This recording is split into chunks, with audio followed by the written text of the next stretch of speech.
Hello, I'm Jan Szrewiński and you're watching Break the Fake. They make them, we break them, and tell you all you need to know. According to a recent report from Bulgarian intelligence, the war in Ukraine might spread to other countries. And today, the Polish president and prime minister both flew to the United States for a special state visit. To date, trips like these were usually taken solo by either of the two officials. Does this mean that Poland, as the country closest to Russia and Belarus, should start preparing for war? The contents of most of the high-level conversations in Washington, D.C. might never see the light of day. But the address delivered by the Polish president ahead of the visit clearly suggests that the threat of a Russian invasion of Europe will be high on the agenda. Russia is waging a bloody war in Ukraine and keeps lobbing threats at Europe. Many EU states have seriously depleted their weapons stocks by sending their arms to Ukraine. And now Donald Trump has come out saying that if he becomes president, the United States will not be coming to Europe's aid in the event of a war. So could Europe repulse a Russian attack on its own? Experts believe that the old continent needs anywhere between 5 and 10 years to rebuild its defense potential. The problem is, however, that it might simply not have enough time.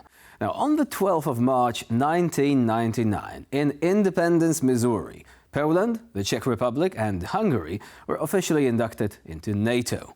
This year's 25th anniversary of their accession coincides with other momentous events in the alliance's history. The long-awaited entry of Sweden into NATO, making the country the pact's 32nd member state, and breaking with 200 years of neutrality, as well as Steadfast Defender 24, the alliance's largest exercise since the end of the Cold War. Now, with over 90,000 troops involved, the participating countries are looking to drill responses to potential attacks against any one of them. This anniversary will, unfortunately, also be remembered because of the war in Ukraine and Russia's preparation for further expansion. Here on Break the Fake, we like to ridicule Russian threats. But to keep doing so, we will need a fundamental sense of security and readiness, something that Europe seems to be sorely lacking right now. Have you ever seen an American senator complaining about dogs? We're not talking about the infamous incident with President Biden's dog biting someone on his security detail. We're talking about something else entirely. Now, the story in question involves one of the MAGA Republicans, Senator Mike Lee. And yes, dogs. Plenty of them. Cartoon dogs, to be precise. Online cartoon dogs who have been the bane of everyone regurgitating Russian talking points on the internet for the last 2 years. Now, behind the fancy Shiba Inu avatars are passionate individuals dedicated to fighting Russian propaganda on the internet and helping Ukraine win the information war. A completely decentralized grassroots movement known as NATO, or North Atlantic Fellas Organization for short. No, it has nothing to do with fisheries, by the way.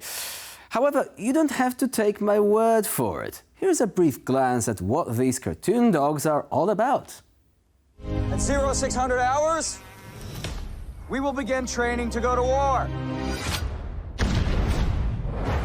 This is not easy company. This is dog company. The first and finest company in this regiment. Each trooper will learn this operation by heart and know his mission to the detail. We're ready here, my friend. All you have to do is remember what you were taught.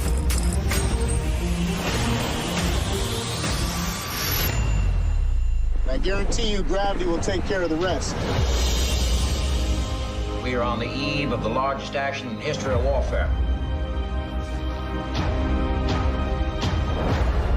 We all do our jobs. Everything will be fine. Scared. We're all scared. What made you decide to join the paratroopers? Fire! I wanted to fight with the best, sir.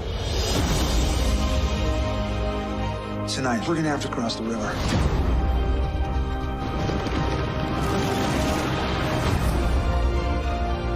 You're gonna have to find another way. Easy, you'll head up the mountain. Take the Eagle's Nest. And it's been a long war, it's been a tough war. We fought bravely, proudly. We're a special group. Found in one another a bond. exists only in combat.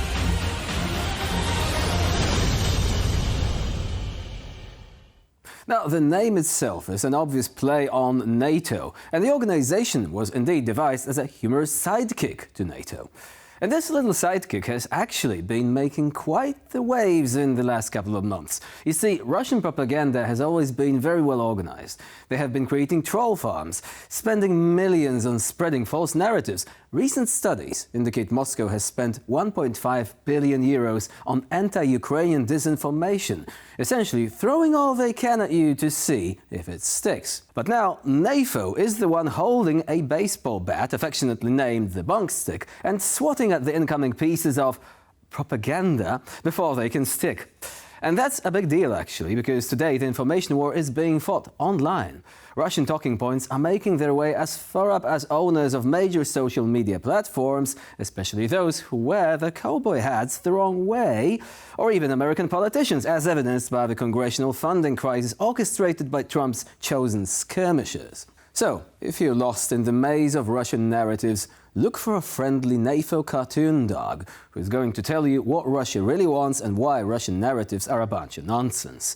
NATO is like our very own grassroots decentralized air defense. And if you ask the time-honored question, what air defense doing? The answer is, this particular air defense is keeping our information sphere clear from Russian interference, making sure Russian lies go down in flames like Sukhoi jets. To reiterate another somewhat classic talking point, don't be a vatnik, be one of the fellas. It really is the way. And we close today's episode with another beautiful story of how the Russian government takes care of its own soldiers. Russian propagandists like to brag about how well Moscow treats its troops. But what does it look like in real life, huh? A Russian conscript has recently spilled some tea about how he got zero help whatsoever when he was sick at the hospital. Talk about feeling the love, huh?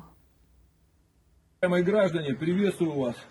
Я военнослужащий, призванный в рамках частичной мобилизации. Мое имя Павел Геннадьевич Парфенов.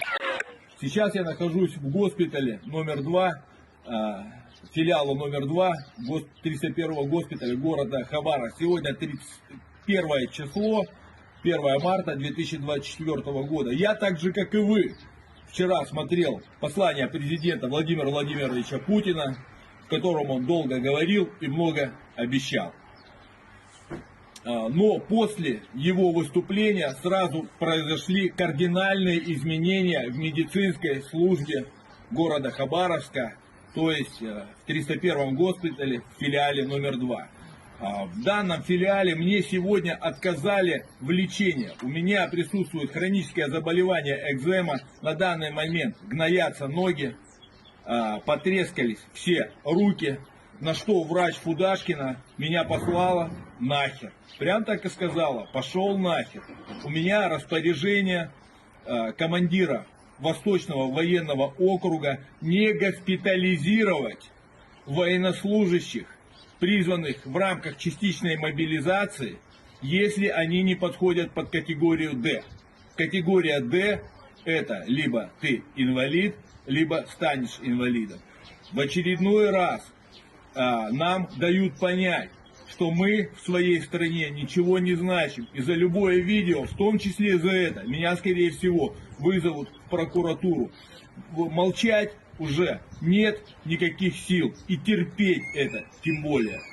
С уважением, Павел Парфенов, русский язык.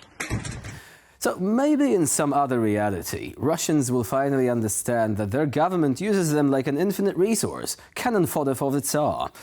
Maybe in another reality, Russians will finally start respecting themselves.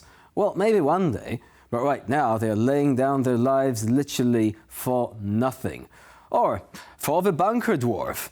It's the same, pretty much. And with this, we end this episode of Break the Fake. Stay with us here on TVP World for more latest news and updates. I'm Jonasz Rewiński. Bye for now.